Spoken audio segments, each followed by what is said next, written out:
Alright, so this is Trevor and Tyler, and I'm going to be doing carb counting, and he's going to be doing the exchange list. Yes. Alright, Tyler, so first let's start with carb counting. So carb counting is not a diet. It's not? It's not. So when you have diabetes, keeping your blood glucose in a healthy range can help you feel your best. So we came up with this system called carb counting, or carbohydrate counting, and it's a flexible meal planning tool to help you maintain your blood glucose. Great.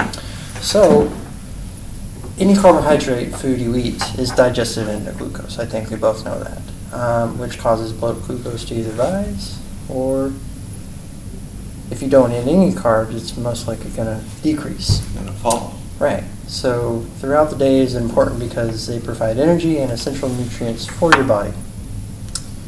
So we need the right balance between carbohydrates and insulin. You know how insulin is very pivotal in a lot of diabetics. And we do this by doing 3 different things. We try to monitor your portion control, your consistency, and your flexibility.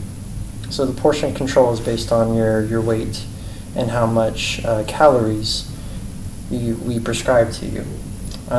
So for example, let's take patient T.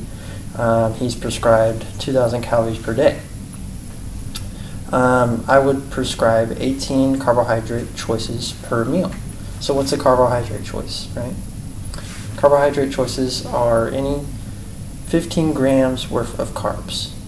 So what are examples of 15 grams worth of carbs? So any foods that contain carbohydrates such as grains, starchy vegetables, fruits and juices, milk and yogurt, and sweets and desserts. So one carbohydrate choice would be like one slice of bread. It could be 1 cup of soup, a half a cup of cereal, 3 cups of air-popped popcorn. Those are all in the bread section. So milk would be 1 cup of fat-free yogurt. Fruits would be like 1 small piece of fresh fruit. And believe it or not, only half a banana is considered 15 grams of carbs. So if you have a whole banana, 30 grams of carbohydrates. That's 2 carb choices, which equals 30 grams of carbs. There you go. So either way, each section, each food group that has carbs in it, we have to count for that. And what the dietitian does is he gives you a certain amount of carbs you have per day. And now we can base the amount of carbs you eat per meal based on your insulin regimen, which we won't get into the specifics of that, but it's based on weight, calories, your type of diabetes, whether it's controlled or uncontrolled. And so where do we go from there? We pretty much make a meal plan for you. Okay. We tell you, this is a good choice here, this is a bad choice here. But also other things to consider when you're doing the carbohydrate counting is other healthy things that can help with your blood glucose, like eating 5 servings of fruits and vegetables, eating whole grains over refined grains, choosing whole grains and legumes actually are better than white rice and any other type of things that aren't legumes in that grain category. Also, low fat over high fat yogurt or regular yogurt, because that produces more calories than the normal low fat yogurts. And then also adequate protein and healthy fats like omega-3s. And pretty much your dietitian will just go through that with you. And does that kind of make sense to you? It does. It does make sense. Good. Thank you for that. Great. Well, thank you, Trevor, for explaining carb counting to me. And now I'm going to teach Trevor about the exchange list. Thank you. Well, Trevor, the diabetic exchange list is an easy way to create a meal plan that has a variety of choices while making sure that the consumption of carbohydrates is controlled. You have to keep it controlled. Similar foods are grouped into categories, or exchanges, that have the same amount of carbohydrates, proteins, calories, and or fat content. The foods within each list can be exchanged for one another during meal planning, and you end up with about the same amount of carbohydrates per choice. Wow, Food exchange method is an uncomplicated way to help keep your carbohydrate consumption consistent.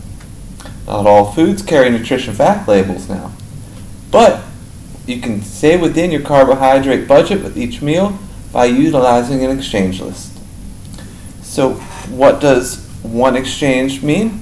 Well, one exchange is the equivalent of 15 grams of carbohydrates. So for example, if your goal is 45 grams of carbohydrates per meal, you may eat 3 exchanges of carbohydrates at each meal. That would be 3 times 15, 15 carbohydrates per exchange. You can have 3 exchanges. That's 45 grams of carbohydrates. Now let's put this into play. Let's say you wanted to have some rice at lunch. 1 exchange of rice is a 1/3 cup of cooked rice. That means you can have 3 exchanges of rice. That's 1 1/3 cup, 2 1/3 cup, 3 1/3 cup. That means you get a full cup of cooked rice. That's 1, 2, 3 exchanges. 45 grams of carbohydrates. Now for another example, let's say you want a snack. And now for your snack, you can only have 2 carbohydrate exchanges. That means you'd have to choose that you could have 2 slices of bread, or for example, a cup of milk and a small apple. Now remember, an exchange system merely lists servings of carbohydrates that equal 15 grams of carbohydrates. Do not confuse serving size with portion size. Do not confuse serving size with portion size. The portion size is the amount of food that you plan to eat. In most cases, you are not limited to eating only 1 exchange serving of a particular food. The exchanges are just a way for you to build your meal and be aware of your total carbohydrate plan every time you eat. That is how we are controlling carbohydrates, through the exchange list. Now, the exchange list lists food groups together because they are alike. Foods on a list have about the same amount of carbohydrates, proteins, fat, and calories. That's very important to remember. In the amounts given, all choices on the list are equal. Any food on the list can be exchanged or traded for another food on the list. The lists are grouped into 3 main categories: the carbohydrate group, the meat and meat substitute group, and the fat group. So especially when you start to use food exchanges, you'll find that using measuring cups and a food scale will help you keep your exchange portions correct. Otherwise, you might be making a mistake. So let's take a look at some things here on the exchange list. All right. Now, on the starch exchange, you will see that each item contains 15 grams of carbohydrates, 3 grams of protein, a trace of fat, and 80 calories. Whole grain products average about 2 grams of fiber per serving. As a general rule, 1/2 cup of cereal, grain, or pasta and 1 ounce of bread product equals 1 serving. So let's look at what these potentials are. I know you like the legumes. So here we are with the legumes. You get the beans and the peas, such as kidney beans, white beans, split peas, black-eyed peas. All of them are 1/2 cup cooked per serving. So that means you can have 1.5 cups of legumes per meal period, and that would be it for your carbohydrates. But you don't want to stick with just all one thing. So the great thing about the exchange system is you generally can have 3 choices per meal period. Well, depending on how many carbs that you and your dietitian figure out that you need. Yeah. Because you might need 60 grams, and then you'd have 4. So the other starches, we got starchy vegetables. So we got corn and corn on the cob. Now here's a big difference. When you got the individual corn kernels, you can only have a 1/2 cup. But as long as you've got a 6-inch cob, you can have the whole thing. Now potatoes, you can have 1 small baked or boiled potato. So that's about 3 ounces. Or you can have 1/2 cup of mashed potatoes. Those both be an exchange. Now, if you had a very large baked potato, that might be 2 or 3 of your exchanges. So you have to be very careful about that size, and that's where the kitchen scale comes in handy. Because you might think that you have a small potato, but that baby could be weighing 9 ounces, and that's all of your carbs for the meal. Moving on, let's look at some bread choices. Now, here's a big one. With reduced calorie bread, you can have 2 slices. With the regular white, wheat, or rye, you can only have 1 slice. The bagel is 1/2 bagel for an exchange count. So that means If you want a whole bagel, you got 2 counts there against you. Now let's look at some crackers. I know you like the animal crackers. Now you can have 8 per exchange. So if you're having animal crackers as a snack, as we all know, animal crackers is one of Trevor's favorite snacks. For your snack, you can have 2 counts. So that means you can have 16 animal crackers. Now the fruit also falls under the starch list. So for an example, you can have 1 apple or a half cup of applesauce. Maybe you're not feeling an apple that day and you said, hey, I want a kiwi. Well, guess what? You can have 1. And so if you're having a snack and you say, I want a kiwi and a peach, well, you can have 2 carb exchange list counts for your snack. So you can have 1 kiwi and 1 peach. But say you're not feeling that peach and you want a pear. Well, if you have a large pear, you have to be careful because you can only have 1/2 of a large pear. I'm going to move past the fruit now. We're going to look at milk. Now, milk's great because it's easy. You can do 1 cup of skim, 0.5%, 1% milk, and that'll be one of your exchange counts.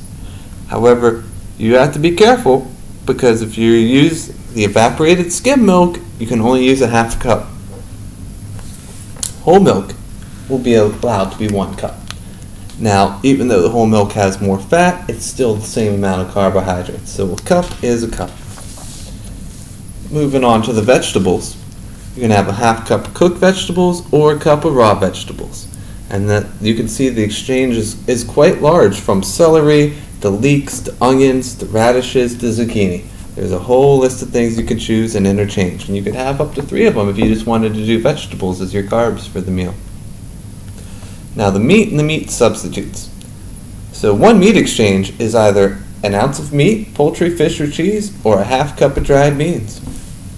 So your choices of the meats that you could have could be 1 ounce of poultry, 1 ounce of game, a 1/4 cup of cheese, or perhaps you want to maybe do a hot dog. But you can only pick 3, so you got to be careful. Just 3 choices per meal as long as you're doing that average 45 grams. Lean meats, that's going to follow the 1 ounce option all the way as well. No matter how fat the meat is, it could be a medium fat or a high fat, it's all still going to be 1 ounce. Unless you have bacon. The bacon, you get 3 slices. If you're going to do an entire meal of bacon, which we don't suggest you do, you could have 3 plus 3 plus 3. That's 9 slices of bacon. It'd still be within your carbohydrate list. Now, there's what we call the free foods. And a free food is any food or drink that contains less than 20 calories or less than 5 grams of carbohydrates per serving. You can have as much of these items as you want. No restrictions. However, items that have a specific serving size should be limited to 3 servings per day. So that means you can do a tablespoon of cream cheese, tablespoon of creamer, teaspoon of margarine. Maybe you want some salsa. You got a 1/4 cup of salsa. You go to a 1/2 cup of salsa and we're talking problems, but you keep it at a 1/4 and you're okay.